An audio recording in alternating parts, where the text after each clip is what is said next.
पिया पतिया पठई है पढ़ब कैसे, पिया पतिया पठई है पढ़ब कैसे, पिया पतिया पठई है पढ़ब कैसे।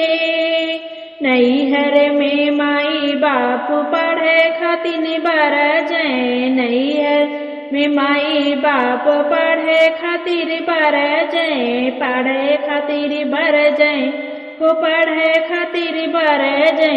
ससुरे माँ बोलिया साहब कैसे, पिया पतिया पठई है पढ़ब कैसे, पिया पतिया पठई है पढ़ब कैसे, पिया पतिया पठई है पढ़ब कैसे।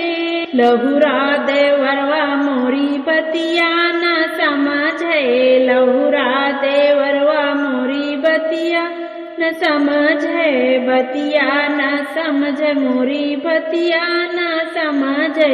हे मोरी छोटकी ननदिया लड़े हमसे, पिया पतिया पठई है पढ़ब कैसे, पिया पतिया पठई है पढ़ब कैसे, पिया पतिया पठई है। बदले देशवा रे बदले जमाना, बदल रे देशवा रे बदले जमाना, बदले जमाना वो बदले जमाना। घरे घर बिटिया पढ़े सबके, पिया पतिया पठई है पढ़ब कैसे, पिया पतिया पठई है पढ़ब कैसे, पिया पतिया पठई है पढ़ब कैसे, पिया पतिया पठई है।